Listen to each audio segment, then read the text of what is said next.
앞으로 한 80분 정도 이 100세 시대의 이 노후의 3대 불안이 뭐냐면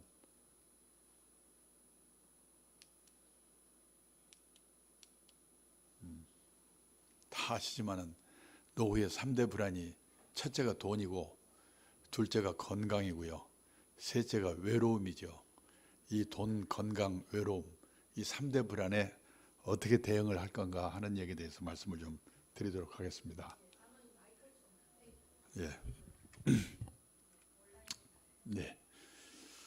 우선 다들 관심이 많아진 돈 얘기인데요. 다른 것보다도 지금 우리나라 부동산이 심상치가 않습니다. 그래서 그 얘기부터 하겠는데, 재작년에 한국은행에서요, 주요국의 물가, 구매력 평가 환율이라고 하는 게 있는데, 그거를 기준으로 가구당 순자산을 계산해서 발표했습니다. 우리나라는 59만 4천 달러로 6억이 넘죠.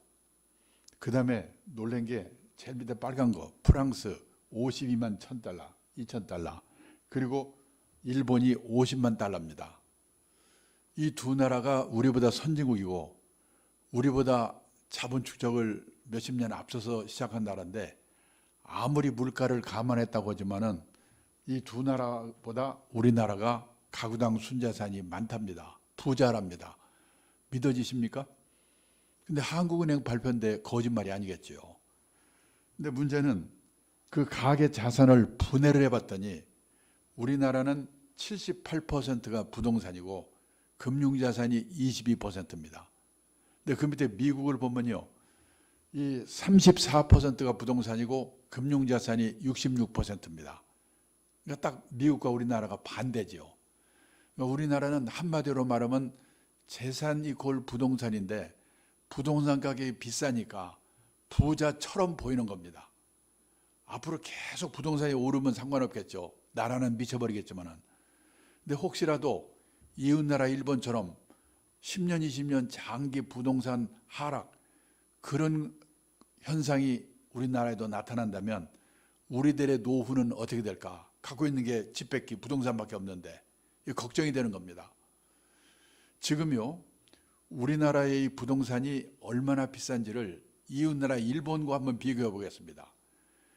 우리나라 남한 땅 넓이가 10만 평방킬로미터입니다. 일본 땅 넓이는 38만 평방킬로미터입니다. 그러니까 우리나라 이 남한 땅 넓이가 일본 땅 넓이의 약 4분의 1입니다. 그런데요, 재작년 가격으로 우리나라 남한 땅을 다 팔았다고 가정하면 일본 땅을 다 판 돈에 약 4분의 3이랍니다. 땅 넓이는 4분의 1인데 땅 그 값은, 파는 값은 4분의 3이다. 이 말은요, 평균 평당 가격이 일본의 우리나라가 3배쯤 비싸다는 얘기입니다. 그런데요, 그 일본도 1980년대, 제가 그때 일본 동경에서 근무를 했습니다. 그때 일본 땅값이 얼마나 비쌌는지요.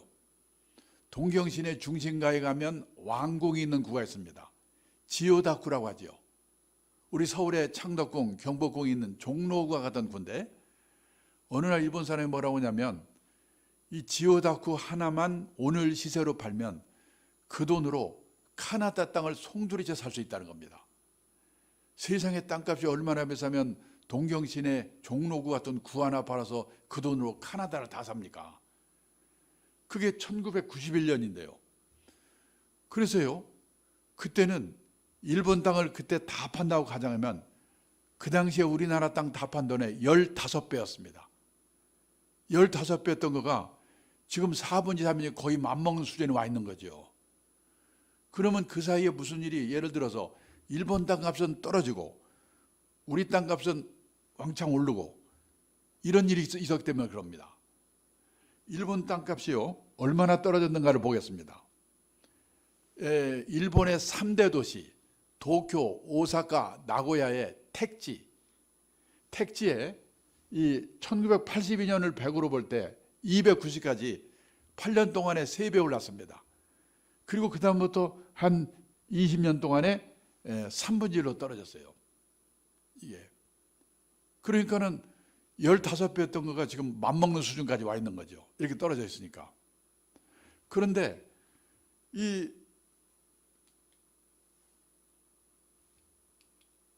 죄송합니다.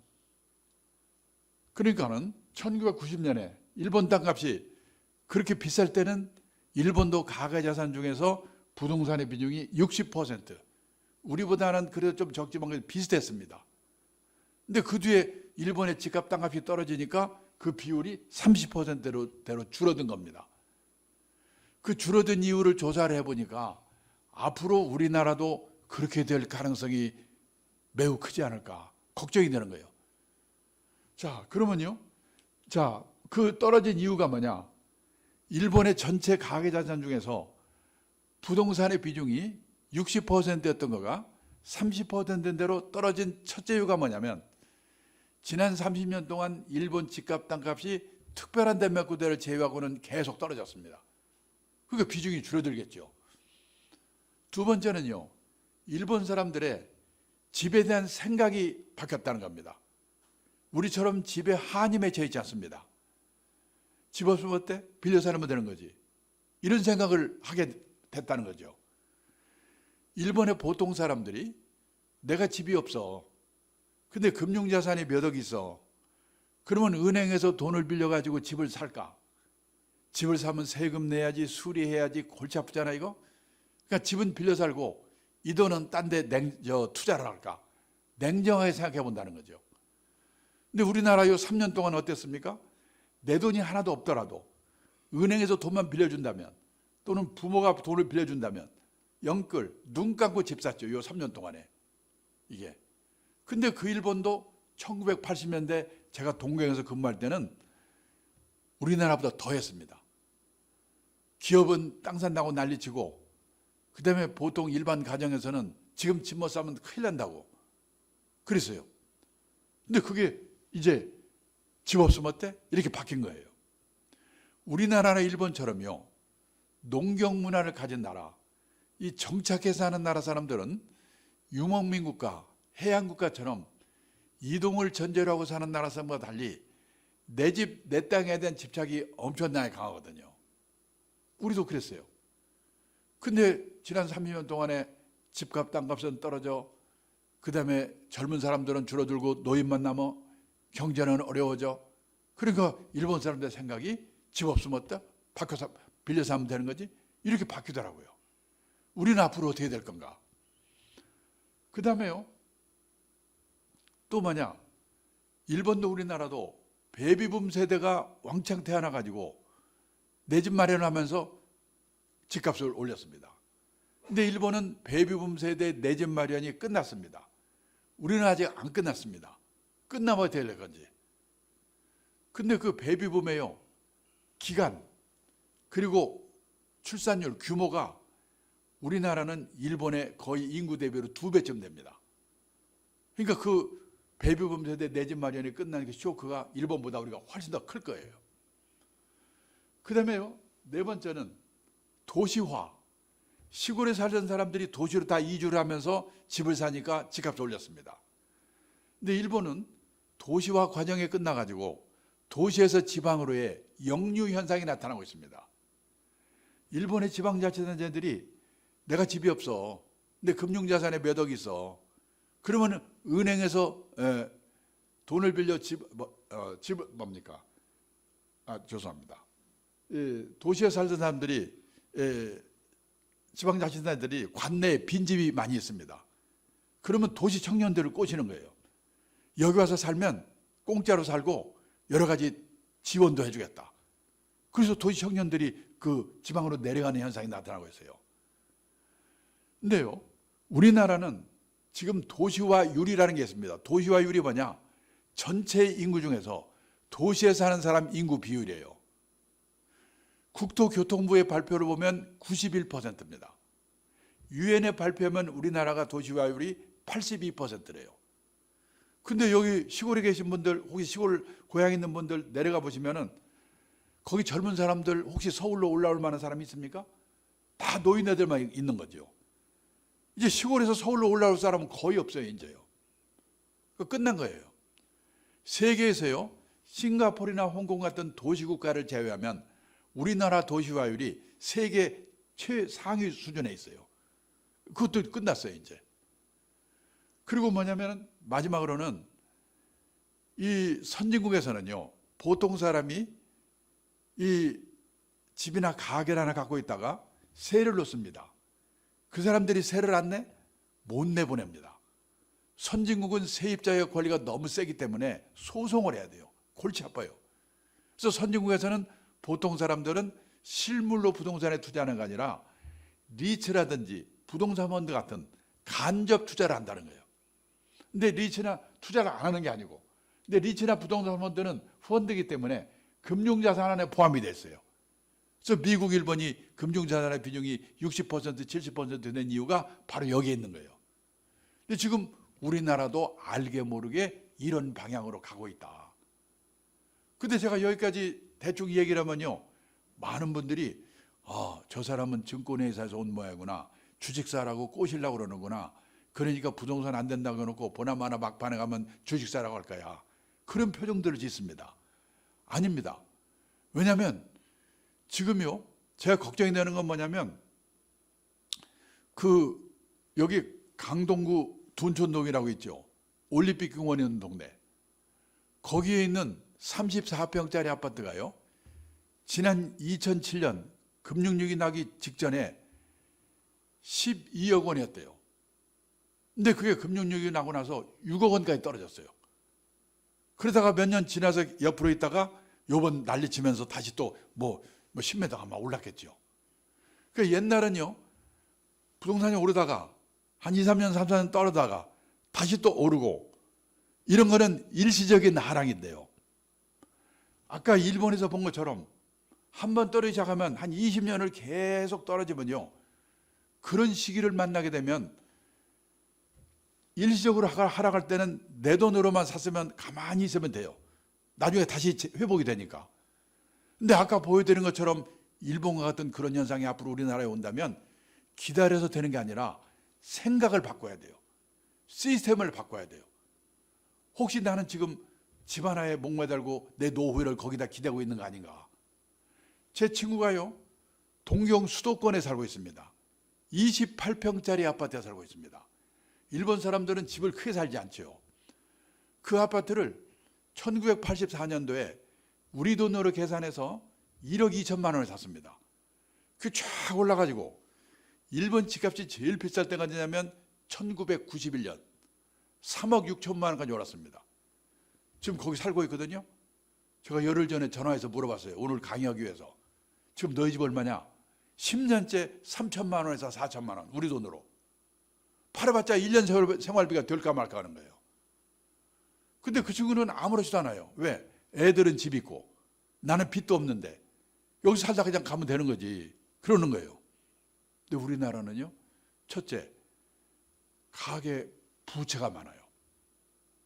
그리고 집이 딱 그거밖에 없었기 때문에 그거에 기대서 어떻게 노후에 그걸 팔아서 살든지 그러려고 그러는데, 혹시라도 앞으로 10년 후, 20년 후 일본과 같은 현상이 나타나면 기대했던 집은 이제 3천만 원, 4천만 원 그렇게 떨어지고 빚은 그냥 있고, 그러면 이거 어떻게 될 건가 걱정이 되는 거예요. 그래서 한 번쯤 이제부터는 나는 지금 우리 집의 재산이 어떻게 됐는가 냉정히 생각해 봐야 되는 거예요. 우선요, 중요한 게 뭐냐면 이제 이 노후에 나는 어디서 누구와 어떻게 살 건가, 그걸 한번 잘 생각해 보셔야 돼요. 몇 년 전에요, 서울시에서 65세 이상 된 부부들에게 물어봤습니다. 두 분 중에 한 분이 돌아가시고 혼자 되시면 다시 자녀들하고 같이 살겠습니까? 같이 살겠습니까? 같이 살겠다는 대답은 20%밖에 안 돼요. 50%는 자식들하고 멀지 않은 데서 혼자 살겠다. 30%는 실버타운 같은 노인 전용시설로 가겠다. 그러니까 80%가 자식들이 안 살아주는 게 아니고 본인들이 불편해서 혼자 살겠다는 거예요. 그러면 애들하고 살다가 애들 다 나가, 둘만 남어. 그 중에 한 사람이 아파. 그걸 부부 간병기라고 그래요. 한 사람 떠나, 혼자 남어. 그 사람도 아파, 떠나. 한 30년 사이에 그런 일이 생기거든요. 그 과정별로 나는 어디서 누구와 어떻게 살 건가 잘 생각해 보셔야 돼요. 우리나라는요, 100살 이상 된 우리 김영석 교수님 같은 분을 100세인 이렇게 얘기하죠. 우리나라에 100세인이 몇 분이나 계실까요? 작년에요, 8,000명 정도 계신대요. 그 100세인은 어디 살고 계실까요? 옛날에 100세인은 시골에 경치 좋고 공기 좋은 진안, 장수 이런 데 사셨거든요. 지금 100세인의 절반은 요양병원에 계시거든요. 안 갈 것 같죠? 저는 각오하고 미리미리 보고 있습니다. 그런데 우리나라 어머니들은 반대예요. 오히려 딸이나 시집갈 때쯤 되면 큰 집으로 이사 가려고 그래요. 그러면 사돈네 폼도 나고 옛날에는 재테크가 됐죠. 근데 요즘 큰 집들이 골치 아프잖아요. 왜 그런가? 우리나라 인구가 5,100만, 가구 수가 2,100만 가구. 그 중에서요, 혼자만 사는 가구, 둘만 사는 가구를 합친 비율이 1980년도만 해도 전체 가구 수의 15%밖에 안 됐어요. 그때는 가족이 많았잖아요. 근데 2021년에는 62%가 됐어요. 일본도 오래전에 60% 넘었어요. 우리나라도 일본도 대부분의 집이 혼자 아니면 둘이 사는 세상이 오고 있는데 아직도 서울에서는 재개발했다면 몇 평 늘어나지? 조심해야 돼요. 그리고 요즘은 지방에도 고층 아파트가 많이 생기는데 젊을 때는 상관없어요. 나이 들어서는 고층 아파트도 조심하셔야 돼요. 우리나라 사람들은 유난히도 돈 많은 사람 하늘로 가고 돈 없으면 땅 밑으로 가는데 너무 하늘 좋아할 게 아니에요. 벌써 몇 년 된 얘기인데 일본에서 난리가 났습니다. 오하라 레이코라고 국민 탤런트가 세상을 떴는데요. 사흘 만에 발견됐어요. 고독사. 일본이 벌컥 뒤집혔습니다. 어느 도의 뉴타운 단지 하나를 조사해 봤더니 과거 3년 동안에 고독사한 사람이 25명. 그 사람들이 죽어서 발견될 때까지 시간이 얼마나 걸렸냐? 평균 21.3일이 걸렸다는 거예요. 일본은요, 고독사 문제가 사회 문제가 된 게 1990년부터인데요. 지금 공식 발표는 없는데 매년 3만 명 정도가 고독사를 한대요. 우리나라는 2010년에 처음 발표했는데 그해 500명이 고독사했다고 하더라고요. 작년에 우리나라 고독사 한 분이 몇 분이나 되신지 아십니까? 3,378명이래요.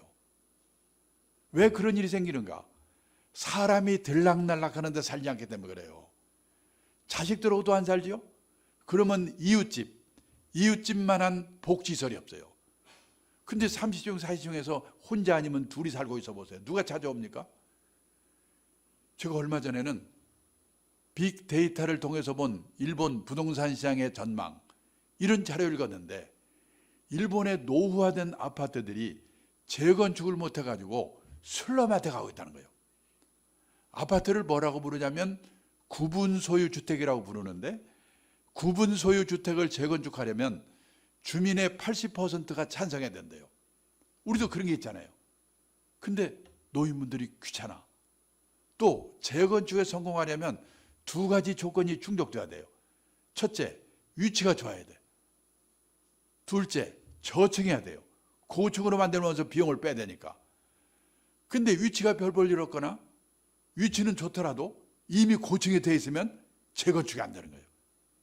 그래서 그 단지가 슬럼한테 가고 있어요. 그리고 그 애물단지 때문에 그 근처에 있는 땅값이 떨어지는 거예요. 제가 일본에 지금 3천만 원, 4천만 원밖에 안 간다는 28평짜리 아파트 산다는 그 친구한테 물어봤어요. 벌써 30몇 년 된 낡은 아파트니까 별로 오르지도 않고 그러는데 야, 그거 재건축하면 새 집 되면 오를 거 아니야? 그랬더니 재건축이 불가능하대요. 합의가 안 되고 그 재건축 해봤자 누가 와 살 사람도 없어요. 너 그거 어떻게 할 거냐? 그랬더니 그냥 살 때까지 살다가 죽으면 나라에서 때려부시든지 말든지 자기 상관없겠대요. 지금 우리나라는요, 재건축 허가를 안 해준다고 난리를 치고 있기 때문에 그런 생각을 못 하는데 이제 몇 년만 지나보세요. 이제 재건축 못 해가지고 이거 애물단지가 된 그런 게 앞으로 우리나라도 언제 나타날지 모른다. 그래서요, 요즘 일본에서 유행하기 시작하는 게 뭐냐? 부부만 남았거나 사별하고 혼자 되면 어디서 사는가? 시내에서요. 시내에서 18평에서 20평짜리 병원 가까운 곳, 나이 들면 병원이 가까워야 돼요. 그리고 문화시설 가까운 곳, 재미가 있어야 되니까 이 나삼교회 근처에 사는 게 좋아요. 그리고요, 쇼핑 가까운 곳, 이런 데 사는 게 유행하기 시작하고 있어요. 나이 들으셔서는 대형 고층 아파트를 조심하셔야 돼요.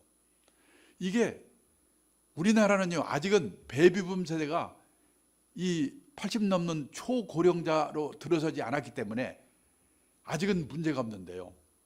일본은 베이비붐 세대들이 지금 거의 다 초고령자가 돼가지고 난리예요. 지금 우리나라 고령사회 그러지만 일본을 비교해 보면 아직은 초입 단계예요. 어떤 일까지 있냐면요, 이 수명이 늘어날 때는 사람들이 잘 안 돌아가십니다. 그런데 어느 한계에 도달하면요, 한꺼번에 돌아가시는 거예요. 그래서 일본을 지금 뭐라고 하냐면 죽음이 많은 사회, 다사 사회라고 그래요. 근데 일본도 화장터가 혐오 시설이라고 짓질 않았어요. 화장할 데가 없는 거예요. 병원에서는 시신을 갖고 나가라고 그러지 집에 갖다 둘 수는 없지. 요즘 일본에서 유행하는 게 뭐냐면 시신 보관 호텔이 유행이에요. 그러니까 지금 앞으로 10년 후, 20년 후 어떤 세상이 올지가 알 수 없는 거예요. 그래서 이런 문제를 누구랑 어디서 어떻게 살 건가, 이런 문제 한번 잘 생각해 보셔야 돼요. 그 다음에요, 앞으로 집을 사는 거는 누가 사냐? 젊은 사람들이 사는 거 아니에요? 근데 지난 20년 동안에는 우리나라 20, 30대가 100만 가구가 줄었습니다. 앞으로도 20년 동안에 130만 가구가 또 준대요. 조그만 집을 늘려가는 사람은 누구냐? 애들 생기면서 40, 50대예요. 지난 20년 동안에는 260만 가구가 늘어났는데 앞으로 20년 동안에는 190만 가구가 줄어든대요. 무슨 가구만 늘어나는가? 노인네 가구만 400만 가구 늘었고 앞으로도 530만 가구가 또 는대요. 근데 노인들은 이미 집이 있거나 없더라도 살 능력이 없는 분들이거든요. 앞으로 누가 집을 살 건가 생각해 보셔야 돼요. 그 다음에요, 1, 2인 가구는 지난 20년 동안에 680만 가구 늘었고 앞으로도 380만 가구가 또 늘어난다는데 3인 이상 가구는 110만 가구 줄었고 앞으로도 170만 가구가 또 줄어든대요. 여기 있는 이 표가 10년 후, 20년 후 나의 노후가 됐을 때 우리나라 집값에 어떤 영향을 줄 건가? 금년연년이 아니고 정말 조심하셔야 돼요. 근데 여기까지 말씀드리면 집을 팔라는 얘기로 들리는데 다시 말씀드리지만 제가 함부로 한 달, 두 달 어떻게 될지 몰라요. 제가 3년 전 요맘때요, 여기 반포에 재건축이 끝나가지고 입주한 아파트에 경로당에 가서 강의를 했거든요. 끝나니까 한 분이 저한테 오더니 뭐라고 하냐면, 제가 이 단지 안에 45평짜리 아파트를 갖고 있는데요, 입주 전에 벼락같이 오르니까 이거 꼭지구나. 그래서 20몇 억에 팔았답니다. 팔고 나서 10억이 올랐대요. 미치는 거죠. 아마 부부싸움 수없이 했을 거예요. 저한테 질문이 뭔지 아십니까? 지금이라도 그 아파트를, 판 아파트를 되사야 될까요? 어떻게 해야 될까요? 제가 그걸 예측할 수 있으면 거기를 왜 갑니까? 그런데 다들 지금 그러는 거예요. 지금 어제 신문에 보니까 일부 지금 반등하고 있다고 하더라고요. 오늘 제 말에 쇼크를 먹어가지고 어떤 분이 가서 그냥 집을 팔아버렸어요. 아, 가을이 되니까 이게 떨어지면 이렇게 떨어지는 게 아니거든요. 떨어졌다 올랐다 떨어졌다 올랐다. 일본도요, 1991년부터 집값이 떨어지기 시작해서 20년이 넘게 떨어졌는데 처음에 6년 7년 동안은요, 이게 일시적으로 떨어질 건지 장기적으로 떨어질 건지 알 수가 없는 거예요. 6, 7년은 그냥 헤맸어요. 지나고 보니까 20년 장기 불황이 된 거예요. 그러니까 함부로요, 어떻게 될지 알 수가 없는 거예요. 그래서 제가 함부로 사세요 파세요 이런 말 하려는 게 아니에요. 사고 팔고는 알아서 하시지만 원칙만은 지키셔야 됩니다. 그 원칙이 뭔데? 투자라고 하는 것은 리스크가 따르는 것입니다. 따라서 재산이 한 곳에 집중되어 있으면 안 됩니다.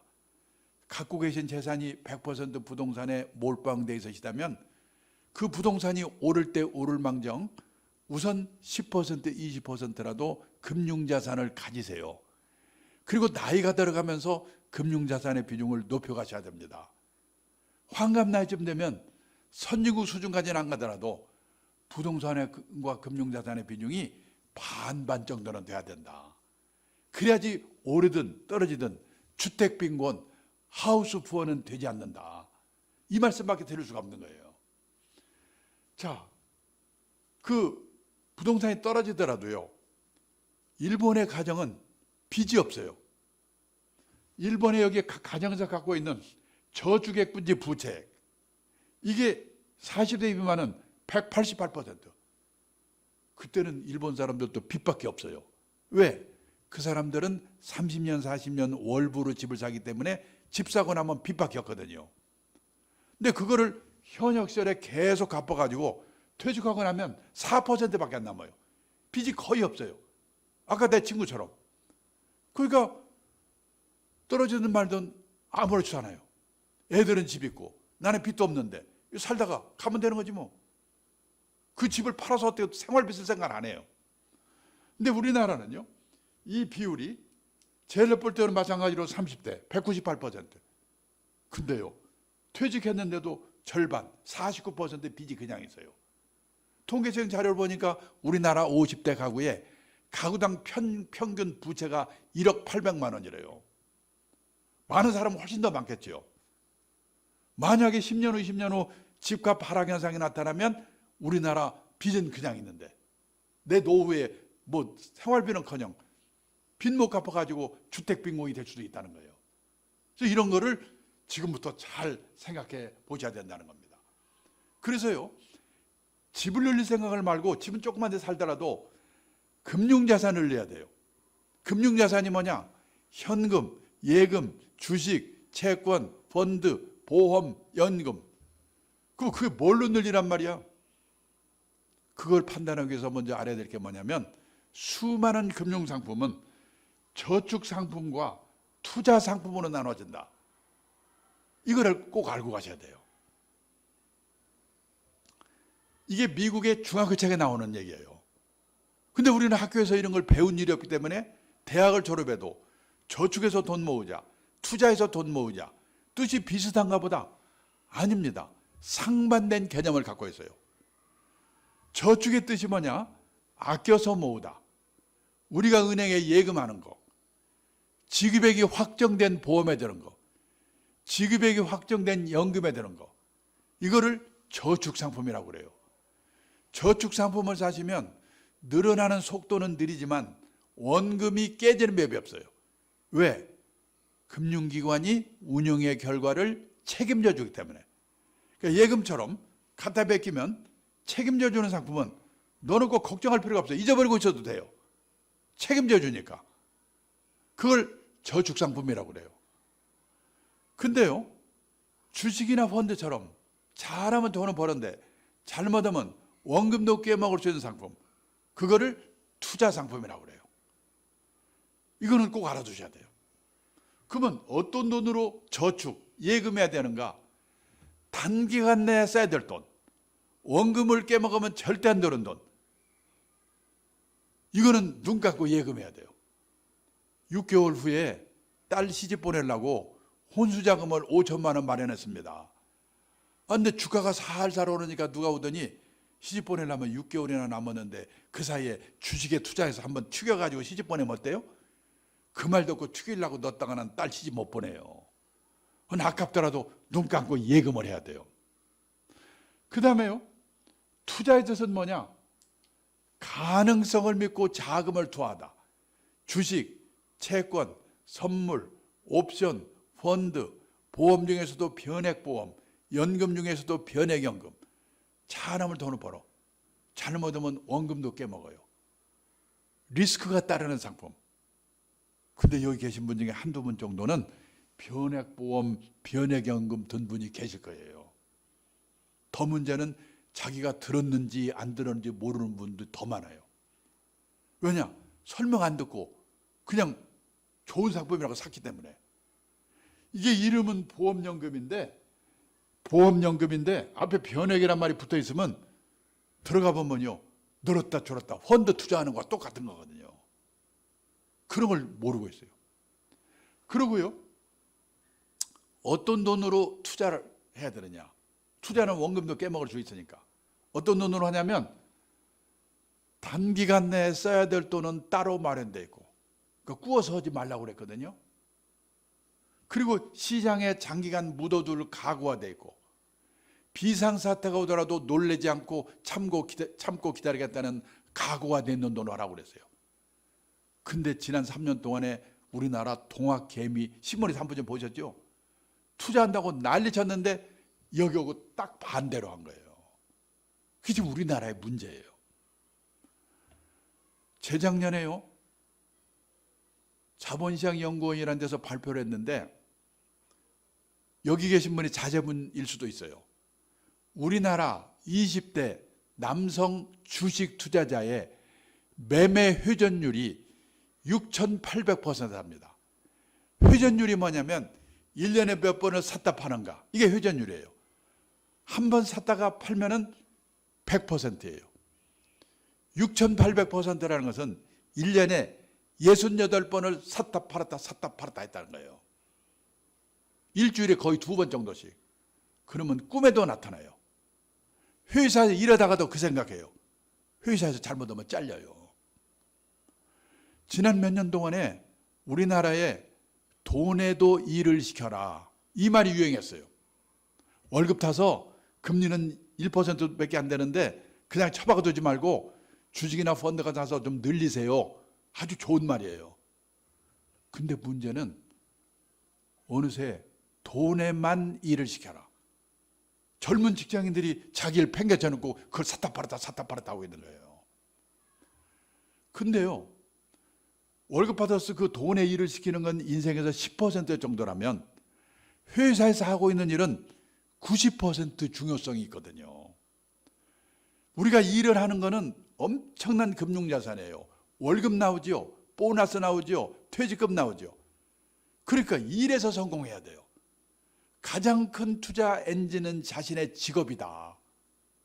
근데 그냥 돈에만 일을 시킨다고 샀다 팔았다, 아까 말하는 그 친구처럼 1년에 68번 돌리고 있으면요, 첫째 회사에서 도태돼요. 낙오돼요. 그리고 샀다 팔았다 어쩌다 한 번은 성공하지만 계속 성공할 수가 없어요. 그러면 자산관리에서도 실패하고 회사 일에서도 실패하고, 지금 내 새끼들이 그렇게 하고 있는 거 아닌가 잘 생각해 보셔야 돼요. 그러고요, 우리가 이제 그러면 투자라는 걸 하기 위해서는 주가 예측, 부동산 예측을 잘해야 된다고 생각하거든요. 근데 보통 사람이 단기 예측은 불가능하다. 근데 날만 새면 온갖 유튜브에서 오릅니까 떨어집니까 뭐 사야 됩니까 난리거든요 지금. 그런데 펀드 매니저로 세계에서 날린 사람이 있어요. 그 사람이 저한테 와서 그러더라고요. 내가 30년 동안 펀드 매니저로 일을 해왔는데 누가 나한테 와가지고 주가 어떻게 될 것 같으냐고 전망 물어보면 미치겠대요. 모르니까. 그런 전문 도사들도 모르는데 보통 사람이 어떻게 그걸 예측해서 샀다 팔았다 합니까? 큰 문제예요. 그러면 어떡하란 말이냐? 중요한 게 뭐냐면 오늘 제가 쭉 말씀드리는 원칙, 자산관리의 원칙을 지키는 노력을 해야 돼요. 그리고 전문가를 활용하는 법. 이 사람이 전문가인지 식별하는 법. 그래서 뭐냐면 믿을 수 있는 분의 소개를 받아가지고 믿을 수 있는 사람, 신뢰할 수 있는 사람을 하나 알아둬야 돼요. 지장사만 하는 만나면 안 돼요. 그리고 실력 있는 사람을. 그런 사람은 어떤 사람인가 보면은 가서 이 얘기를 들어보면 알아요. 내 형편은 물어보지도 않고 그 회사에서 팔라는 것만 해도 이거 사세요. 이게. 왜 그걸 사야 되는 이유도 잘 얘기도 안 해주고. 그리고 내 말을 잘 듣고 사모님 입장에서는 이렇게 하셔야 되겠네요. 이렇게 해주시는 사람 하나 알아둬야 되는데 내가 어디 가서 찾아 그 사람을? 그래서 믿을 수 있는 사람 소개를 받는 게 중요해요. 그리고요, 중요한 게 뭐냐면 어떤 분이 가끔 퇴직 예정자분들을 대상으로 강의를 하면요, 오셔가지고 저 이번에 퇴직금을 2억 원 받습니다. 그걸로 주식을 사서 축여가지고 노후자금 마련할 수 없을까요? 꼭 축인대요. 그러다가 그거 날리면 그 노후가 얼마나 불행해지겠습니까? 저는 그분한테 뭐라고 이야기하냐면 인생 단계별로 자산관리 전략이 3단계로 나눠집니다. 나는 어느 단계에 있는가, 거기에 맞는 단계에 맞는 자산관리를 하셔야 됩니다. 1단계는 언제냐면은 현역 시절이에요. 이때는 일을 하면서 운용하는 단계예요. 월급 받아가지고 쓰고 남은 돈을 모아가면서 적립하면서 운용하는 단계. 이때는 공격적으로 해도 돼요. 아까 좀 원칙을 지키는 노력만 하면. 근데 여기 계신 분들은 이제 2단계에 들어섰습니다. 2단계는 퇴직을 하고 나서입니다. 퇴직하면 월급이 없죠. 그러면 모아놓은 노후자금을 꺼내 쓰면서 인출해 쓰면서 운용하는 단계가 된 거예요. 제가 세계 평균을 조사해 봤더니 모아놓은 노후자금의 연 4% 이내에서 꺼내 쓰세요 그랬어요. 그래야지 20년 30년 꺼내 쓸 수 있으니까. 내가 노후자금으로 1억을 모았다. 그러면 400만 원 1년에 400만 원 이내에서 꺼내서라 이거예요. 그걸 12로 나눠가지고. 그리고 남은 돈을 운용을 해야 되는데 정기예금 금리 플러스 알파. 지금 정기예금 금리가 3% 정도거든요. 한 4 내지 5%, 6% 정도 목표 수익률로 보수적으로 하는 거예요. 왜? 퇴직을 했으니까. 근데 튀긴다고? 큰일 나요. 그리고요, 펀드로 말하면 혼합형 펀드라고 채권이 많이 들어가서 안정적인 펀드로 사야 되고, 주식을 꼭 하고 싶으면 갖고 있는 금융자산의 한 20% 이내에서, 그래야지 퇴직하고 나서는 무슨 잘못하더라도 그 날리지 않는 거죠. 그리고 2단계가 중요한 거는요, 모아놓은 노후자금을 가능하면 안 꺼내 쓰는, 덜 꺼내 쓰는 노력을 해야 돼요. 왜? 3단계로 많이 옮겨야 되니까. 100세까지 살아야 되니까. 그러려면은 연금 수입이 있어야 돼요. 저는 국민연금을 130만 원 받습니다. 그만큼 덜 꺼내 쓰죠. 근데 그 연금은 젊을 때부터 적은 금액이라도 오래 가입을 해야 되거든요. 또 집 있는 분은 그냥 주택연금 가입하는 게 좋아요. 죽을 때까지 얼마씩 받을 수 있으니까. 연금 수입이 있어야 돼요. 두 번째는요, 퇴직을 하면 생활비를 줄여야죠. 집을 줄이고 지방으로 이사를 가고, 그래서 50만 원 절약, 100만 원 절약이에요. 그리고 세 번째는 뭐냐면 무슨 일이든지 일을 해가지고 한 달에 50만 원을 벌건 100만 원을 벌건 근로소득이 있어야 돼요. 연금소득, 절약, 근로소득으로 뭔가 해서 가능하면 2단계에서는 안 꺼내 쓰는, 덜 꺼내 쓰는 노력을 해야 돼요. 3단계로 많이 옮겨야 되니까. 3단계는 언제 시작이 되느냐? 사람마다 다른데 70대 후반, 80대 초반이 되면요, 판단력이 점점점 흐려지거든요. 그때는 이런 운용이나 이거 졸업하고 예금처럼 확실한 데 넣어놓고 아껴서 꺼내 쓰다가 세상을 떠나는 거예요. 목표가 뭐냐? 내가 죽기 전에 내 노후자금이 바닥나지 않아야 돼요. 그런 노력을 하셔야 된다는 거예요. 자, 그리고요, 내가 이제 좀 여유가 있어서 한 달에 몇십만 원이라도 노후 대비로 금융상품을 사야 되겠다. 그러면은 아까 말씀드린 것처럼 소개를 받아가지고 전문가를 찾아가요. 은행이든지 증권회사든지 보험회사. 그래서 제가 지금 이 몇십만 원 여유자금이 있어서 노후 대비 금융상품을 살려고 그러는데요, 좋은 상품을 소개해 주세요. 거기 소개해 줍니다. 그러면 이거 좋은 거예요? 예, 좋은 겁니다. 진짜 좋은 거예요? 예, 진짜 좋은 거예요. 그러면 그냥 그 말 듣고 사지 말고 여기 있는 6가지를 물어보고 사셔야 돼요. 그래야지 그 사람이 소홀히 하지 않아요. 긴장하고 이 손님한테는 긴장해서 제대로 서비스를 해야 되겠는데 뭘 물어보냐. 첫째, 지금 나한테 50만 원어치 이 상품을 사라고 그러는데 예금처럼 갖다 맡기면 책임져주는 저축상품이에요. 주식이나 펀드처럼 잘하면 돈을 버는데 잘못하면 원금도 깨먹을 수 있는 리스크가 따르는 투자 상품이에요. 알고 사셔야 돼요. 왜냐하면 요즘 가공된 상품이 많아가지고 제목만 보고 설명만 보면 애매한 게 너무나 많거든요. 제가 작년에요, 황당한 일을 2번 당했어요. 제 친구가 카톡을 보내줬는데 거기 네 이름 있으니까 보래요. 저 봤어요. 그랬더니 거기 뭐라고 써있냐면 저 강창입니다. 이번에 이런 대박 상품이 나왔습니다. 사십시오. 어떤 놈이 제 이름 도용해가지고 사기를 치는 거예요. 제가 놀라가지고 서울시 경찰청 사이버 수사대에 가서 신고했어요. 제가 책임지면 안 되니까. 제 친구 말이 그런 식의 카톡에 하루에 3통씩 들어온대요. 요즘 금융 사기꾼이 더글더글해요. 누가 와가지고 이거 기발한 상품이라면 조심해야 돼요. 기발한 게 있을 수가 없어요. 꼼꼼히 내용을 물어보고 알고 하거나 물어봐도 뭔 말인지 모르겠다 하지를 말아야 돼요. 투자 원칙 중에 제일 중요한 원칙이 뭐냐면 모르는 상품에는 절대 투자하지 말라. 1번. 두 번째는요, 예금처럼 갖다 맡기면 책임져주는 저축상품은 책임져주니까 사놓고 잊어버리고 있어도 돼요. 근데 투자상품은 잘못하면 원금도 깨먹으니까 꼼꼼히 물어보고 알고 사셔야 되는데 그 중에도 간접 투자상품, 펀드, 변액보험, 변액연금 이런 거는요, 어디 가서 사느냐?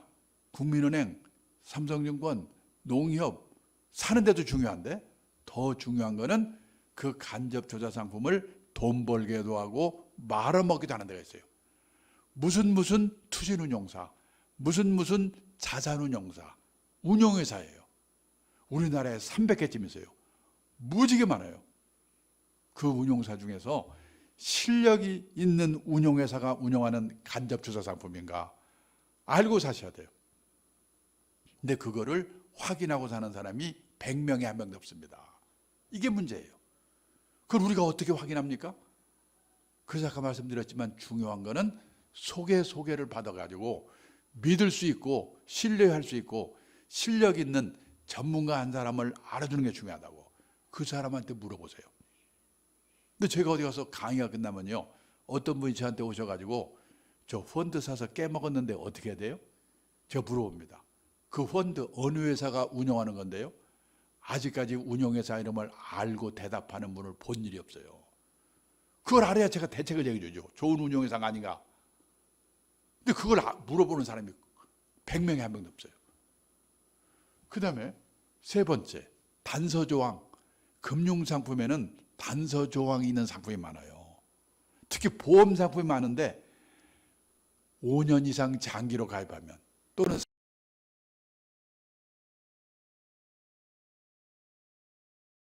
관리하잖아요. 그리고 4번째, 적합성.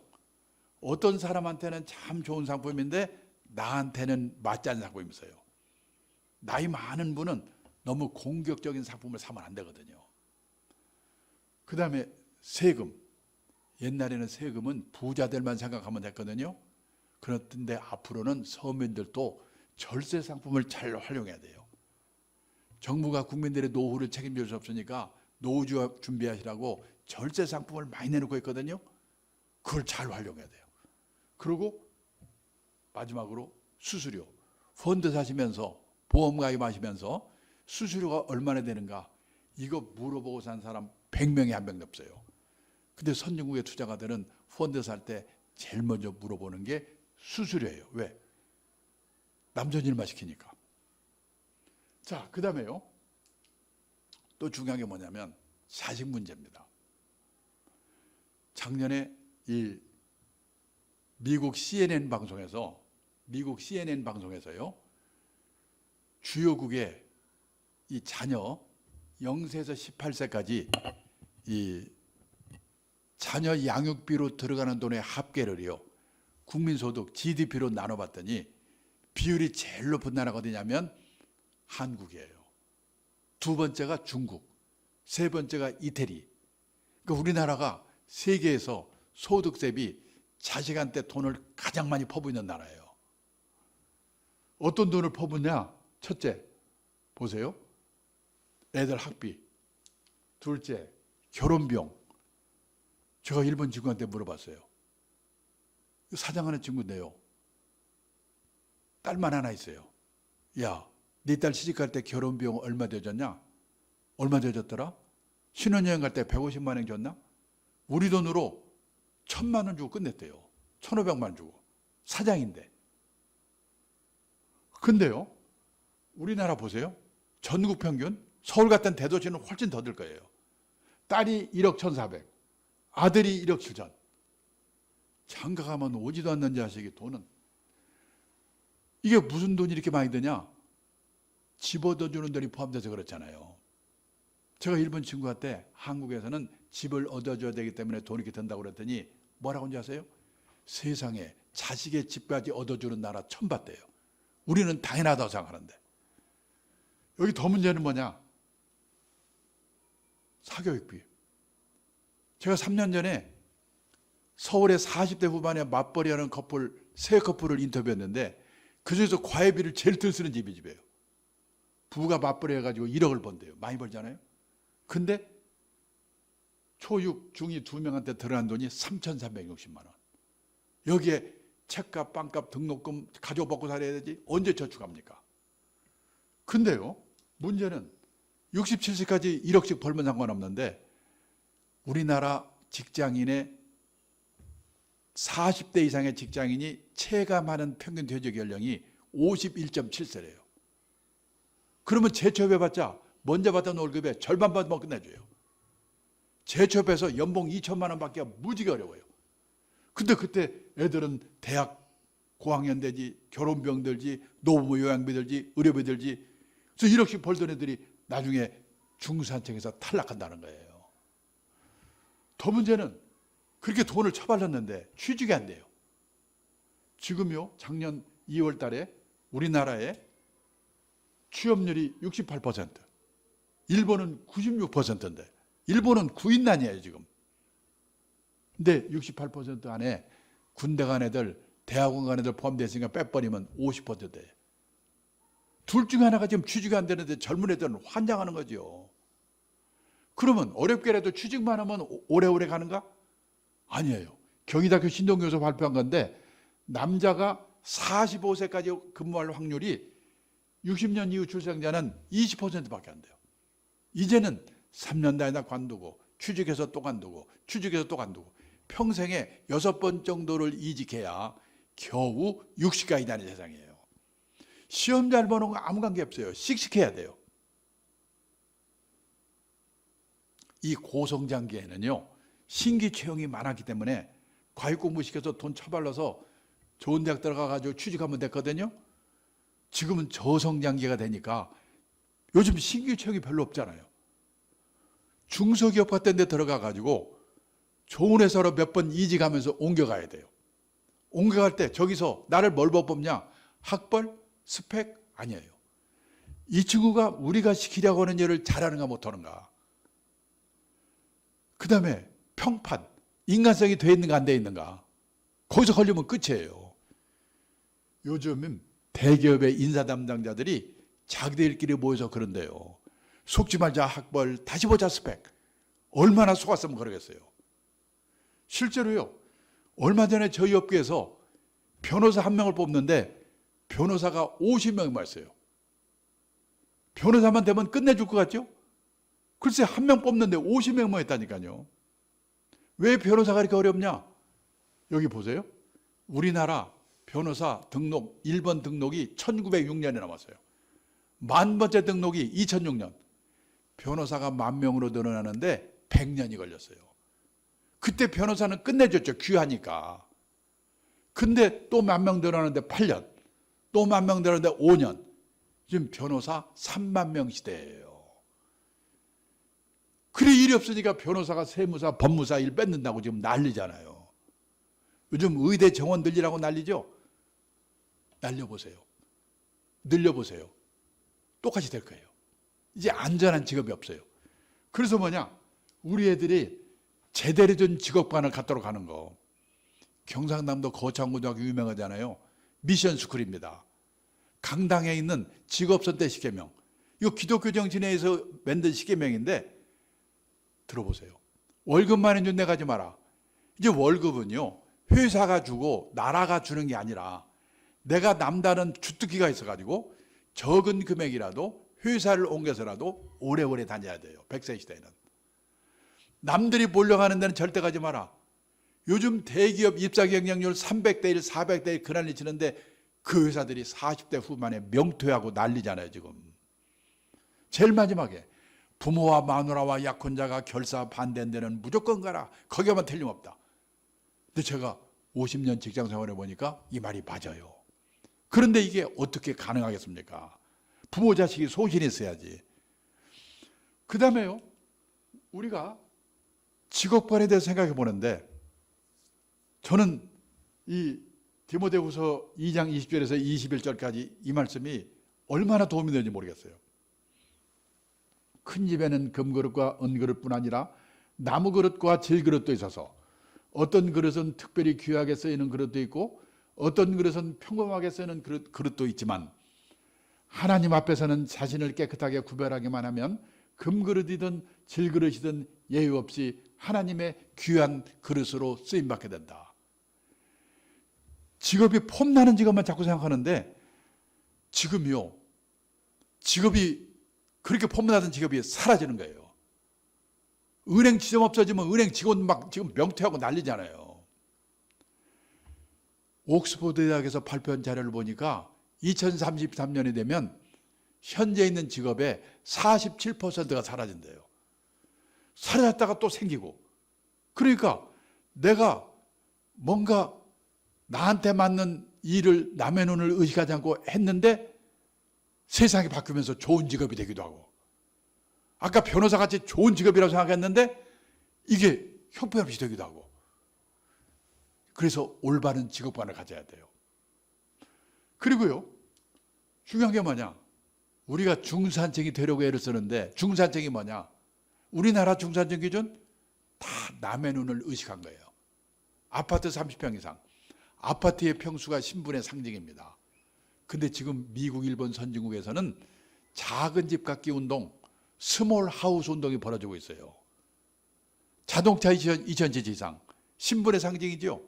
선진국에서는 갑자기 큰 차 타면 둘 중에 하나, 깡패 아니면 졸부래요. 미국의 중산층 기준? 그 사람이 내면으로 성숙된 사람인가, 이게 기준이거든요. 자신의 주장에 떳떳할 것, 회어 분례를 할 것, 사회적 약자를 도울 것, 부정과 불법에 저항하는 용기가 있을 것, 그리고 정기적으로 비평자는 정도 받아볼 것. 이 기준에 의하면 우리나라의 중산층이 몇 명이나 있겠습니까?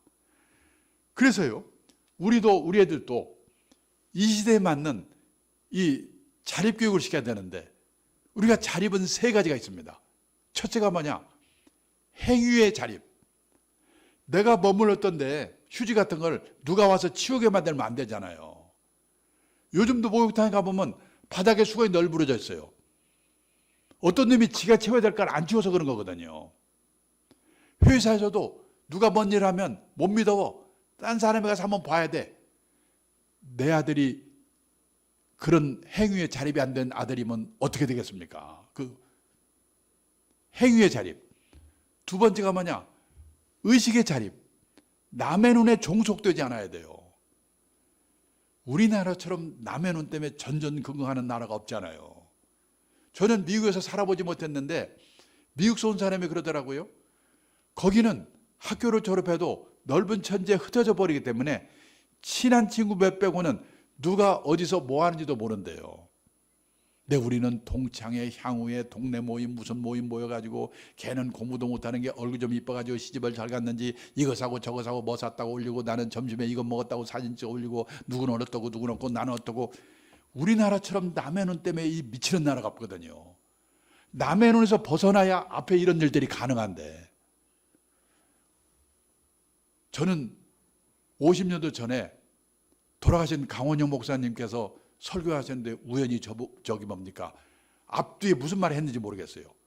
제가 그때 그 대학교 복학생이었는데요. 우연히 말이 제 머리에 꽂혔어요. 그분이 그러시더라고요. 사르트르가 그랬대요. 인간은 타인의 눈길에서 지옥을 경험한다. 그분이 어떤 말 그때 그 말 했는지 저는 모르겠는데 그 말이 생각나서 평생에 제가 남의 눈 때문에 마음이 아플 때 그 말을 크게 제가 위로 삼고 있어요. 남의 눈에서 벗어나야 돼요. 종속되지 않아야 돼요. 의식의 자립. 그리고 마지막으로 경제적 자립이거든요. 근데 경제적 자립이라면 다 뭐냐? 재테크, 돈 버는 능력, 이것만 생각하거든요. 그게 아니라 진정한 경제적 자립은 주어진 경제적 상황에 자기 자신을 맞춰넣는 능력이거든요. 절약이에요. 이거를 우리 애들한테 제대로 인식시킬 필요가 있다. 그 다음에요, 앞으로 조심할 게 뭐냐면은 이게 혼자 사는 노후가 기다리고 있습니다. 여기 계신 분도 이제 생각해 보셔야 돼요. 왜 노후에 혼자 살게 되냐? 첫째가 사별입니다. 둘째가 뭐냐면 이 결혼하라고 나이 든 분, 생애 비혼, 그리고 세 번째가 황혼이혼이에요. 그래서 혼자 되는 거예요. 먼저 사별을 보겠습니다. 2020년 말 현재 우리나라 50세 이상 남성 중 부인이 먼저 떠나고 호자된 분이 45만 2천 명이었대요. 근데요, 여성들은 남편 먼저 떠나고 호자된 분이 269만 6천 명. 6배예요. 혼자된, 지금 70세 이상 혼자 사는 노인의 78%가 여성이거든요. 그래서 이 노후에 혼자 사는 문제는 여성분들의 문제라고 할 수가 있어요. 저도 지금 사실은요, 뭐 그냥 그럭저럭 먹고 살 집도 있고 다 있는데 제일 걱정이 뭐냐? 제가 아내하고 나이 차이가 좀 있거든요. 저 먼저 가버리고 혼자 남아서 이 사는 게 제일 걱정이에요, 지금. 이 문제가. 작년에 그 우연히 잘못돼가지고 다리가 부러져서 2달 휠체어로 살았거든요. 둘이만 살다가 그러니까 방법이 없어요. 다행히 근처에 딸이 살아가지고 문제가 해결이 됐는데, 딸이 바로 옆에 사는 집이 얼마나 되겠습니까? 우연이지. 그래서 이 혼자 사는 노후에 대해서 잘 생각해 보셔야 돼요. 혼자 사는 게 보편화된 시대가 되어 있으니까. 그런데요, 남성들은 부인 먼저 떠났는데 혼자 남아서 9년에서 10년쯤 살다 세상 뜬대요. 여자분들은 15년에서 16년 징그럽게 혼자 남아 살아야 돼요. 이게 싫으면 어떻게 하면 되는가? 연하의 남자와 결혼하면 돼요. 그래서 작년에 결혼한 백성 중에서 초혼인 경우에는 19쌍이 연하의 남자와 결혼했다는 거예요. 근데 여기 오신 분들은 저렇게 물릴 수도 없고 어떻게 하시겠어요? 준비나 단단히 하는 수밖에. 정상적으로 결혼해서 살아도 이렇게 혼자 남아 사는 기간이 긴데, 요즘 또 뭐가 문제냐? 결혼들 안 하잖아요. 50살까지 결혼 한 번도 안 하는 사람을 생애미혼, 평생미혼이라고 하거든요. 이 평생미혼율이요, 1980년도만 해도 남자가 0.4%, 여자가 0.3%. 그때는 결혼하는 사람이 거의 없었거든요. 그런데 2020년에는 남자가 16.8%, 여자가 7.6%로 늘어났어요. 2040년이 되면 남자는 38%, 여자는 25%가 결혼 한 번도 안 하고 그냥 갈 거래요. 내 아들이, 내 딸이 그 안에 들어간다. 생각해 보셔야죠. 그럼 생각해 봅니다. 옛날에 우리 세대는 왜 다들 결혼들을 했을까? 그때는 결혼을 하면 부모 밑에 있을 때보다 좋아질 확률이 높거든요. 한 방에 형제 우르르 살다가 결혼하면 세 방 살아도 단둘이 삽니다. 이불도 새 거고. 그런데 요즘 젊은 애들이 결혼해가지고 부모 밑에 있을 때보다 좋아질 확률이 거의 없거든요. 부잣집 도련님 하다가 가난한 집에 가장으로 가라면 가고 싶겠어요? 나중에 후회하지 마시고 이놈들이 고등학교만 졸업하면 무조건 내쫓아가지고 불편하게 만들어야 돼요. 안 나가려면 돈을 받든지. 뭔가 특단의 조치가 없는 한 이 혼자 사는 노후 싱글의 시대를 막을 수가 없게 됐어요. 그 다음에요, 또 뭐냐, 이혼이에요. 1970년도만 해도 연평균 이혼 건수가 15,000건 정도였거든요. 이게 2021년에는 10만 2천 건. 엄청 늘었어요. 옛날에 우리 어머니 세대들은 결혼해서 실망을 하면요, 팔자라고 생각하고 희망을 버렸는데, 요즘 여성들은 결혼해서 실망을 하면 남편을 버린답니다. 근데 옛날에는 결혼해서 4년 이내에 아이고 실수했구나, 신혼이혼의 비율이 제일 높았거든요. 근데 2021년에는 결혼해서 20년 이상 된 소위 말하는 중년 황혼연의 비율이 1990년도만 해도 5%밖에 안 된대, 전체 이혼 건수에. 2021년에는 39%. 지금 결혼 기간별로 볼 때 비율이 제일 높은 게 중년 황혼연이에요. 앞으로 이거 조심해야 돼요. 우리가요, 노후에 파산하는 5가지 리스크가 있습니다. 첫째가 뭐냐? 은퇴 창업해가지고 실패하는 리스크예요. 둘째가 뭐냐? 금융사기 당하는 리스크예요. 셋째가 뭐냐? 중대 질병 걸려가지고 돈 많이 들어가는 거예요. 넷째가 뭐냐? 자녀 리스크, 자식들한테 돈 퍼붓는 거. 그리고 5번째가 뭐냐면 황혼이혼 리스크거든요. 이혼하면 재산을 절반으로 나눠야 되니까 이거를 조심해야 돼요. 우리는 지금 39% 이혼 건수에. 자, 그래서요, 저는 일본이 황혼이혼 대국이라고 생각했거든요. 근데 아니에요. 이혼율 자체가 일본보다 우리가 높아요. 그 일본은 아시아에서 우리가 이혼율이 1등이거든요. 그리고 일본은 아직도 신혼이혼의 비율이 높은데 우리는 중년 황혼이혼의 비율이 높아요. 이거 조심해야 돼요. 그래가지고 가족은 해체가 되고 노인동거, 시골 가보세요. 마을 안에 노인들 모여 살잖아요.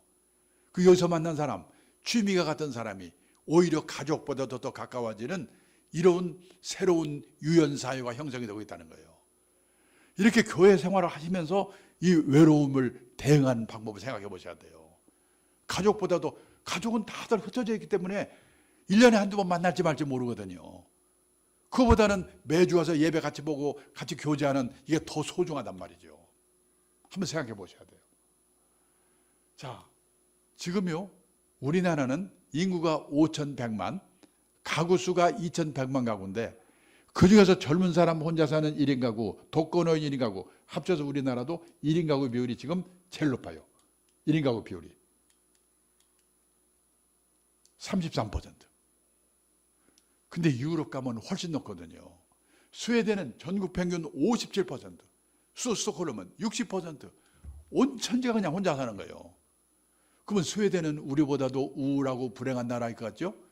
근데 스웨덴이 세계에서 7번째로 행복한 나라래요. 왜? 혼자 살더라도 연금이 발달돼 있어가지고 죽을 때까지 먹고 살 걱정 없는 거예요. 혼자 살더라도 지역사회, 이런 새로운 유연사회에서 외롭지 않게 행복을 찾는 방법을 미리미리 준비했기 때문에. 문제는 우리도 이렇게 가고 있는데 앞으로 나는 어떻게 할 건가. 자, 그래서요, 누구도 혼자 될 수 있기 때문에 그 준비가 필요한데, 첫째가 뭐냐? 연금. 젊을 때 연금 안 들어있으면 주택연금이라도 가입해서 세상 떠날 때까지 최소 생활비 정도를 확보해 두는 게 제일 중요합니다.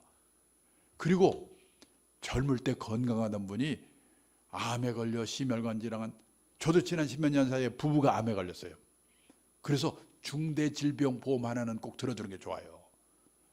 그리고요,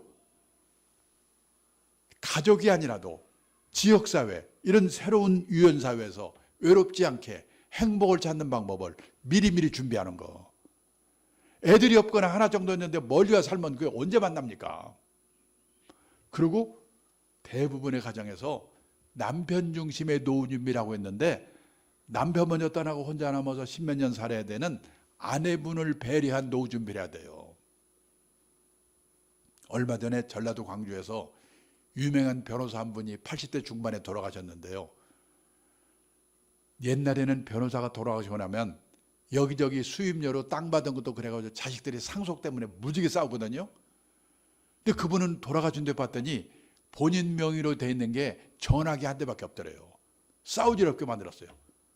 그리고 세를 받아먹는 부동산이 하나 있는데 소유권은 자식한테 줬는데 사용권은 만하님한테 준 거예요. 사모님 돌아가실 때까지 월세는 사모님 거야. 이런 식의 배려. 혼자 남는 아내분을 배려한 노후 준비. 그리고요, 주거 형태 합리적인 선택. 한마디로 대형 고층 아파트로 조심하셔야 돼요. 제가 이 얘기를 했더니 의사분이 그러더라고요. 높은 데 살고 있으면 갑자기 병 나면 앰뷸런스가 오더라도 내려오다가 거기서 사고 난대요. 앞으로 나이 되면 조심하셔야 돼요. 주거 형태. 그리고요, 가족의 해체가 일어나는 한편에 가족 회복 운동이 일어나고 있어요. 일본에서는 3대 할아버지 아들 손자가 한 건물 근처에 독립적으로 살도록 개축을 하면 세제 혜택을 준대요. 노인분이 큰 건물에 혼자 살고 있으면 큰 집에 젊은 사람들과 그룹 리빙, 공유경제 이런 것도 활성화되고 있어요. 이런 문제도 한 번쯤 생각할 필요가 있습니다. 그리고 아까 일본 얘기 말씀드렸는데 요즘 일본의 신문을 보면요, 개호 난민, 개호 대란, 이게 난리예요. 개호는 우리말로 말하면 간병, 돌봄 이런 뜻이거든요. 그러니까 베이비붐 세대가 후기 고령기로 다 들어서게 되면요, 몸이 불편하거든요. 누구 돌봄이 필요해요. 시설이 없어요. 그 다음에 사람이 없어요. 돌봐줄 사람이. 우리도 지금 중국 동포들이 와가지고 하니까 그나마라도 좀 난데, 그분들도 소득수 높아지면 안 올 거거든요. 누가 와서 이거 돌봐줄 건가? 그리고 비용은 어떻게 감당할 건가? 정말로 80 넘어서 그 후에는요, 이 돌봄, 개호, 이거에 대한 대책을 지금부터 잘 생각해 보셔야 돼요. 어떻게 될 건가? 저도 지금 제일 걱정이 이거예요.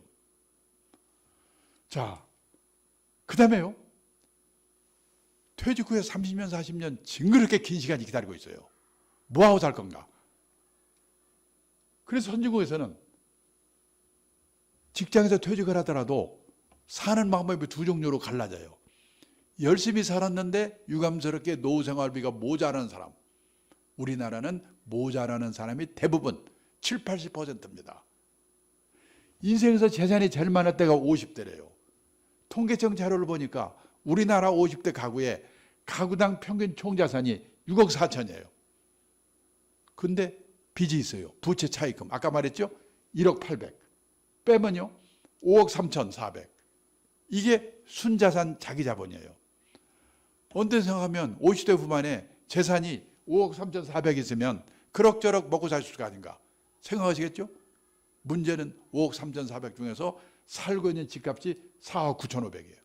얼마 남아요? 3,900 남잖아요. 아, 이걸로 30년, 40년을 어떻게 삽니까? 그러니까 3,900만 원 갖고 주식 사서 튀겨볼까 했다 빵으로 만들거나. 동학개미 난리잖아요, 지금. 아니면 집을 팔아 살아야 돼요. 근데 이 집이 아까 말한 일본 대친구처럼 되지 말라면 뭐 어디냐, 그죠? 돌아가는 꼴은 비슷한데. 그러면 선진국 같으면 재산은 없더라도 최소 생활비 정도는 연금을 받아 생활하는데, 우리는 그럴 수 있는 분이 학교 선생님, 공무원, 군인 일부 빼면 없거든요. 보통 사람은 있는 게 국민연금 하나 정도인데, 저도 놀랐는데 우리나라 50세 이상, 65세 이상 고령자 중에서 국민연금을 나이 들어서 노령연금을 몇십만 원에도 받는 분이 49%밖에 안 돼요. 절반밖에. 월 수령액이 60만 원 미만이 77%. 껌값이에요, 한마디로 말해서. 100만 원 이상 받는 사람은 8%밖에 안 돼요. 9%밖에. 퇴직연금 적립한 금액을 가입자로 나눠보니까 1인당 4,900만 원. 개인연금 가입자도 많지 않지만 나눠봤더니 5천만 원. 두 개 다 받아봤자 2, 3년 지나면 없어져요. 없어요. 있는 게 뭡니까? 남은 게 달랑 집 한 채. 근데 그 집이 내 노후에 도움이 될까? 지금 일본 동경에 가면요, 신도시, 우리 말하면 분당, 일산, 80년대까지만 해도 흥청흥청하던 신도시인데요, 저녁에 가보면 불안둔 아파트가 많아요. 비어 있어가지고. 지금 일본의 빈집이 3년 전에 846만 채라고 하더라고요. 금년에 1000만 채가 된대요. 10년 후가 되면 일본 집 3채 중에 1채가 빈집이 될 거래요. 도움이 안 돼요. 우리나라 빈집? 3년 전에 우리나라도요 151만 채가 비어 있다고 하더라고요. 시골에 농가주택 비어 있는 거? 아닙니다. 대도시 한복판에도 빈집이 생겨요. 도척 있던 자리가 도척이 딴 데로 옮겨가 버리면 거기 또 빈집이 생겨요. 도움이 안 돼. 근데 신문에 텔레비에서는 노후가 편하려면 10억이냐 7억이냐, 저런 신문기자 만날 때마다 제발 좀 그런 것 좀 쓰지 마라. 우리나라 대부분이 그렇게 안 되는데 그런 기사를 보면 도움이 됩니까? 복통 터지고 초조하죠. 그래서 지금 온갖 사기 사건이 횡행합니다. 부동산 기획 사기, 책방에 가보면 재테크 광풍이에요. 2배를 튀기는 법, 3배를 튀기는 법. 아니 책 한 권 읽고 2배를 튀길 수 있으면 그 인생이 얼마나 간단하겠습니까? 그런 방법 없죠. 오직 하면요, 일본의 신문기자, 일본경제신문에 서울에 와서 특파원으로 4년 동안 근무하고 간 일본의 신문기자가 있는데, 이 친구가 지네 나라 돌아가면서 임기 끝내고 저보고 뭐라고 하냐면, 한국에 와서 4년 동안 근무하면서 보니까 한국 사람들은 돈을 버는 방법, 그 사람을 자산 관리해서 입구 관리라고 표현했어요. 입구 관리에 대해서는 쌍부로 결심이다. 근데 나이가 60이 돼서 번 돈이 모자란다? 그러면 그 사람은 부자 될 확률이 별로 없죠. 그럼 어떻게 되냐?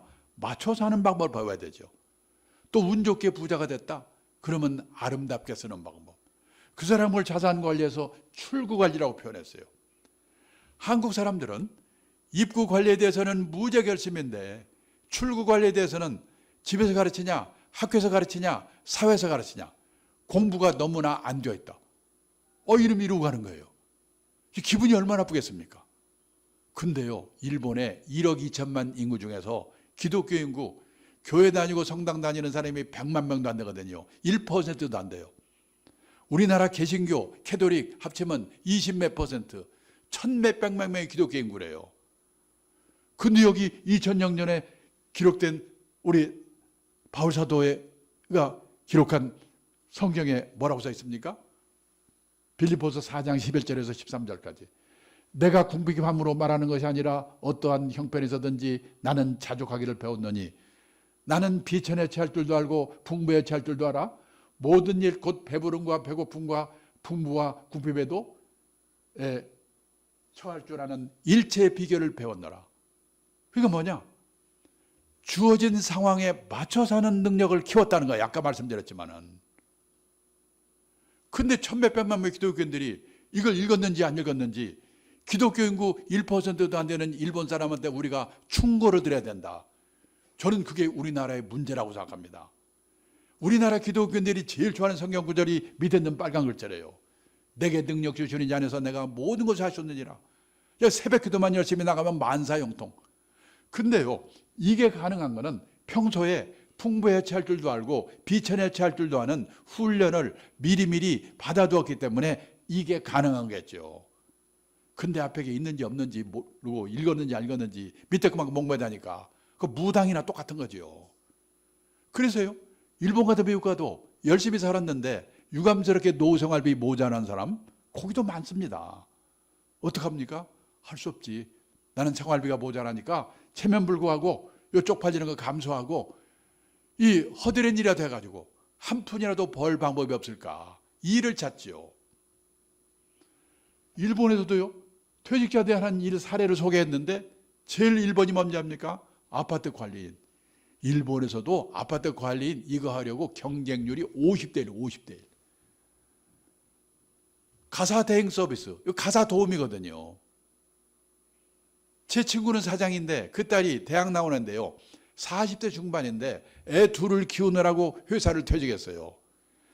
애만 키운 게 아니라 틈틈이 시간을 내가지고요, 간호사 자격을 받을 수 있는 전문학교를 다녔어요. 대학 나온 애가 간호사 자격을 따로 받은 거예요. 근데 지금 일본에는 우리도 곧 그렇게 될 것 같은데 방문개호라고 그래가지고, 개호는 우리말로 간병 돌봄이라고 했죠. 경제력 있는 노인들이 혼자 아니면 둘이 사는 집에 가가지고 주사도 놔주고 건강 체크해주고 간단한 집안일 도와주고 그러는 일의 수요가 폭발적으로 늘고 있어요. 그거에서 돈 벌고 있어서 사장 딸이고 대학 나왔는데, 중요한 거는 이런 일을 하면서도 쪽팔려 하지 않고 이런 일을 하는 사람을 우습게 보지 않고. 근데 그동안에 우리나라는 일도 없지만은 하고 싶어도 체면, 남의 눈 때문에 어려웠거든요. 근데 요 몇 년 전부터 우리나라도 무섭게 바뀌고 있어요. 제가 얼마 전에 택시를 타고 가는데요, 기사분이 60이 좀 넘은 분인데 외국 회사의 서울 사장을 했대요. 이분이 사장할 때는 기사 딸린 에쿠스 차에다가 부인은 사모님 소리 듣고 폼 잡고 다녔대요.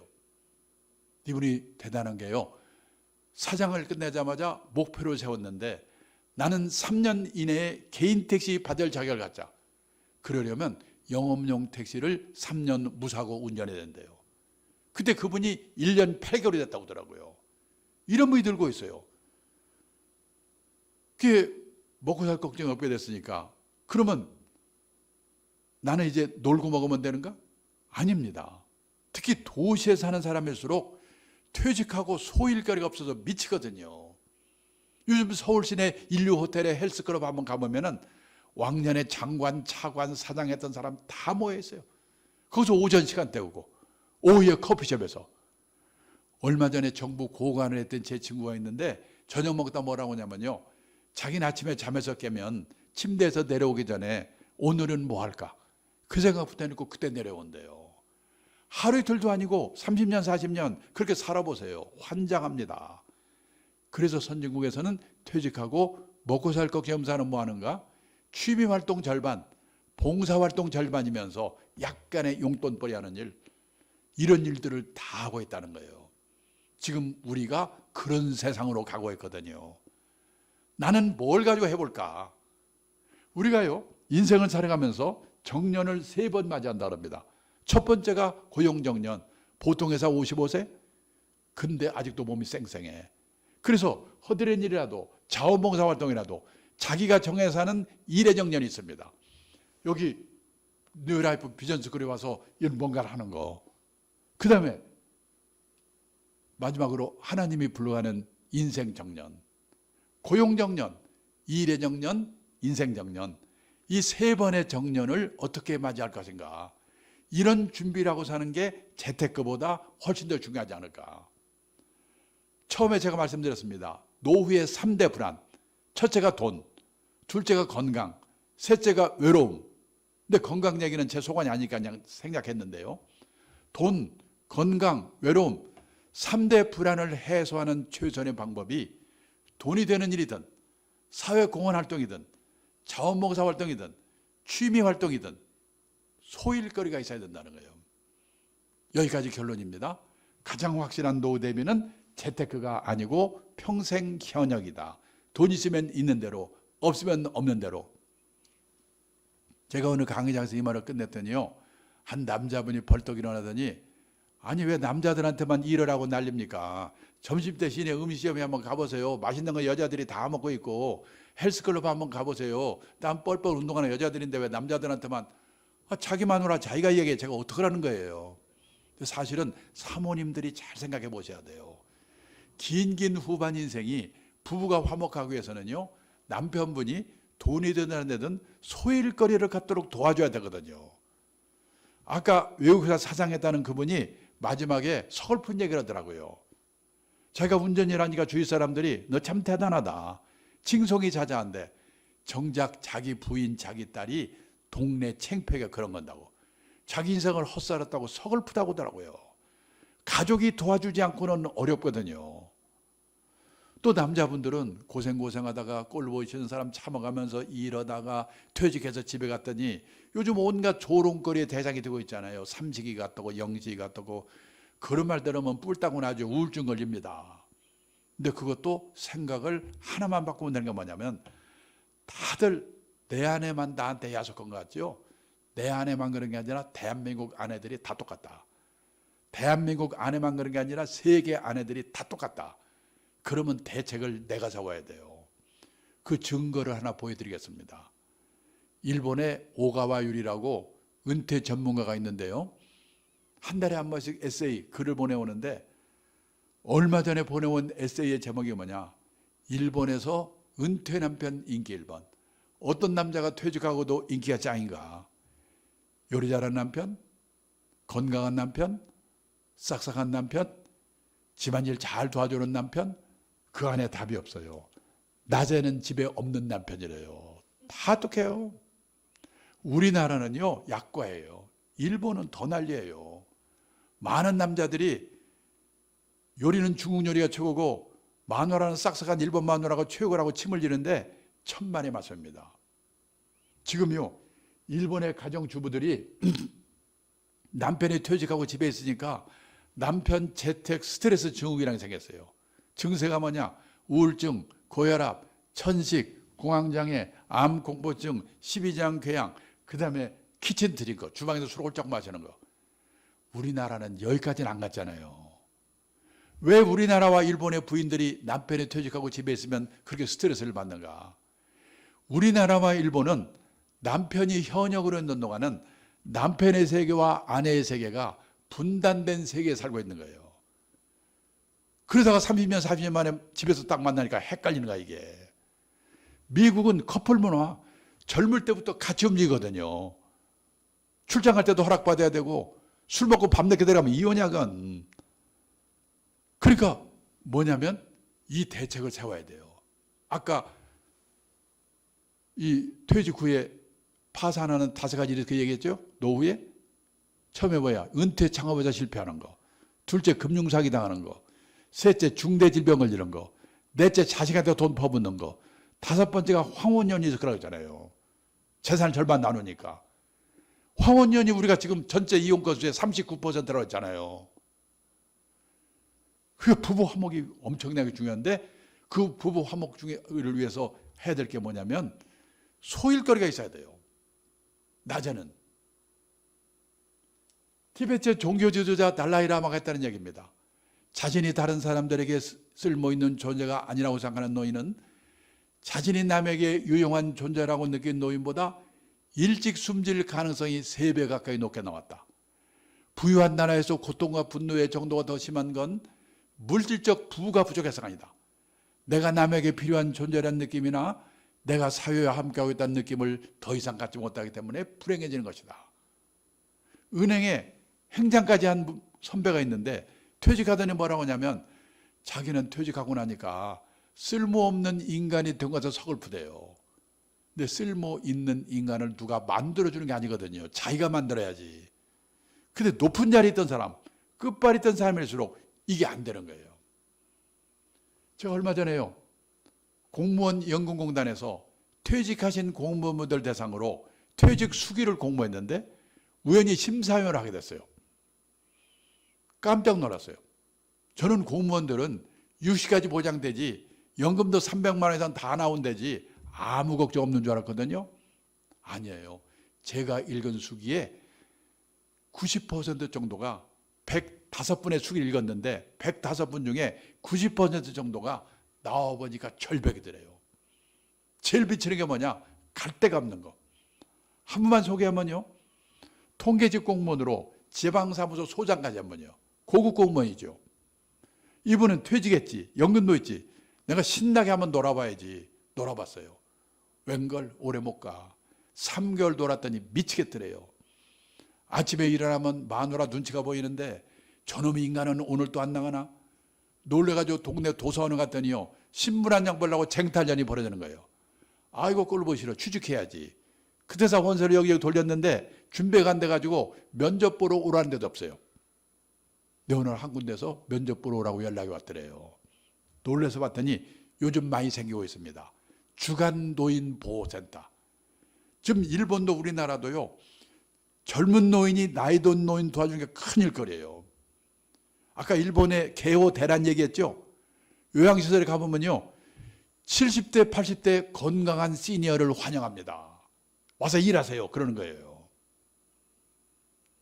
그래서 이분이 면접에 붙어가지고 하루에 5시간에서 6시간 일을 한대요. 아침에 노인들 자동차로 모시다가 센터에 모셔다 놓고 같이 그냥 놀아주는 거예요. 장기도 두고 노래도 부르고 이분이 싹싹한가 봐요. 또 시골에 노모가 혼자 계신데 혼자 계신 노모를 생각해서 내가 이분들한테 잘해줘야지. 이게 짱이에요. 근데 요즘요 주간 노인보호센터가 여기저기 생기면서 노인들이 삐치면 다른 데로 가버린대요. 돈이 안 되잖아요. 근데 그 센터는 그분 때문에 다른 데서 오히려 사람들이 온대요. 유민사가 됐어요. 그래서 한 달에 월급 얼마 받는가? 월급을 70만 원 받고 집에서 내던 건강보험료 30만 원을 회사가 내준대요. 100만 원 벌어다 주고 집이 없으니까 그 수기에 마지막에 뭐라고 써있냐? 그렇게 무섭던 마누라가 천사로 바뀌었다. 남자분들은 갈 데가 있어야 돼. 갈 데가. 자, 그런데요. 젊은 사람들도 일이 없는데 어떻게 퇴직하고 일하란 말입니까? 그래서 뭐냐? 젊은 사람들이 할 수 없는 일을 하거나 할 수 있다고 하더라도 하려고 하지 않는 일을 하는 수밖에 없는 거예요. 그러니까 지금 이 뉴라이프 비전스쿨 같은 데서 하는 일이 그런 거죠. 그러고요. 이 돈이 아쉬워서 일을 했어요. 근데 취미가 될 수가 있어요. 취미를 했는데 돈이 될 수도 있어요. 어떤 분은 재벌 그룹에서요. 임원하다가 갑자기 잘려가지고 나왔는데 뭔 일을 하지? 그러고 있는데 그때 자기가 과체중이었대요. 택배 분류하는 데를 우연히 가게 됐는데 그게 무지개 힘든 일이래요. 그게. 근데 무슨 생각을 했냐면 저 일을 하면은 운동하느니 저 일을 하면 내 몸무게 빠지겠구나. 돈 때문에 했으면 못 해줄 거래요. 몸무게 빼려고 했대요. 몇 개월 해서 몸무게가 빠졌어요. 그 사이에 일이 손에 익었어요. 지금도 하고 있대요. 그러니까 수입을 바라고 일했는데 취미가 될 수 있어요. 취미를 했는데 또 돈이 될 수도 있어요. 근데 처음부터 돈도 생기고 취미도 맞고 남보기도 폼나고 내 마음에도 들고 이건 쉽지 않죠. 그래서 학교 다닐 때는 선생님 말씀 잘 들어야 되고 회사 다닐 때는 회사의 방침을 잘 따라야 되고 그런데 후반 인생은 남의 눈을 의식하지 않고 내가 가고자 하는 방향이 옳은 방향이라는 소신을 갖고 할 수밖에 없다. 그래서 뭐냐? 후반 인생은 자기 만족을 추구하는 시기다. 이런 생각으로 한번 할 필요가 있다는 겁니다. 그 3시간 정도 천천히 이렇게 말씀을 드려야 되는데요. 제가 90분에 하고 싶은 말 많아가지고 말도 빠르고 그래서 소화가 잘 안 되셨을 거예요. 혹시 조금 더 복습을 하시고 싶은 분은 유튜브에 들어가셔서 이 영상을 보시기를 부탁드리면서 제 강의를 끝내겠습니다. 지금 2분 남았는데 혹시 질문 있으면 질문 받겠습니다. 하도 원칙 얘기만 하니까. 네. 네. 예.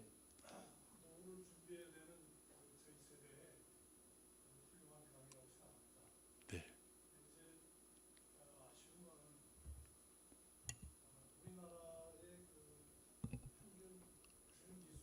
무슨 지수요?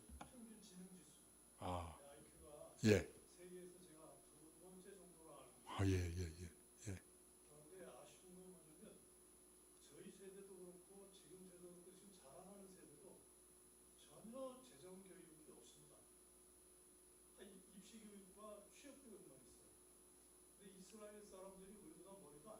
네.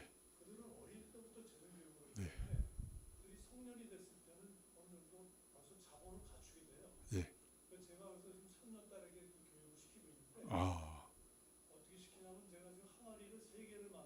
항아리, 예, 3개, 예. 예. 예. 예. 아. 아.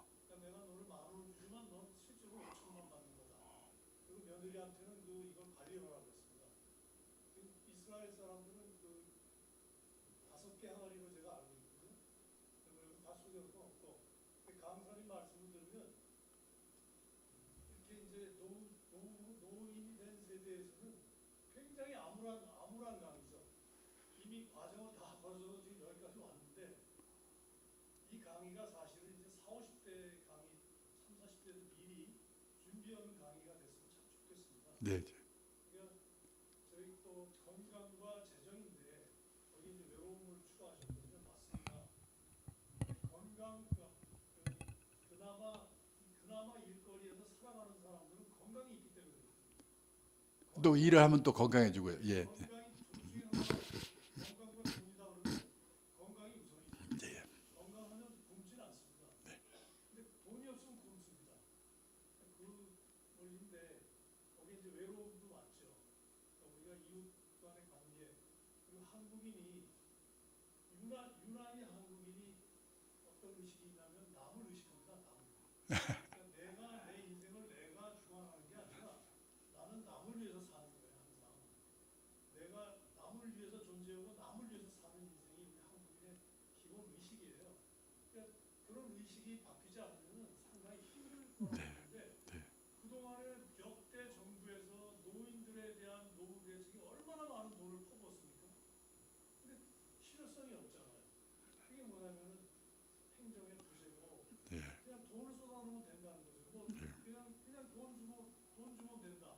가가 돈을 한 달에 얼마씩 지급하면 된다. 이게 지금 이게 정부의 하는 거예요. 네, 맞습니다. 그것이 지금 우리 네. 노후 생활을 노인들의 그 삶을 이렇게 망가뜨리는 하나의 큰 원인이라고 봅니다. 지금 선생님 말씀이 맞은 게 저기 전에 그 퇴직자분 대상으로 강의를 하니까 한 분이 이런 식의 교육을 10년쯤 전에 마누라하고 같이 듣게 해줬어야지 지금 혼자 와서 들으면 내일 모레 퇴직인데 언제 준비하란 말이냐. 그리고 권한은 마누라가 다 하고 있는데 내만 안 되는 마누라 누가 저택하면 말이냐 이렇게 말하는데 지금 중요한 게 선생님 말씀대로 선생님처럼 가정에서 먼저 시키고요. 더 중요한 게 학교 교육인데 학교에서는 그 시간을 늘릴 수가 없답니다. 입시 때문에. 그리고 지리 선생하고 무슨 사회 선생 이게 다 이게 경쟁이 되기 때문에 이 경제 교육 시키기 위해서 다른 선생 시간을 뺏어야 되니까 다른 선생은 또 밥 줄이니까 안 뺏기려고 그러잖아요. 학교에서도 못 시키고 그것도 가정에서도 안 시키고 저도 참 제가 이 젊은 분들이 좀 이런 얘기를 들어주도록 굉장히 노력을 하고 있는데 지금 그런 공부가 안 돼 있으니까 그냥 코인이라든지 아까 말한 6,800원 샀다 팔았다 그게 돈이 안 벌리거든요. 그게 뭐 이렇게 빠지고 비싼 건데 그래서 저도 지금 선생님 말씀 아주 100% 동감입니다. 네, 저도 그런 노력을 좀 더 하겠습니다. 네, 감사합니다. 네.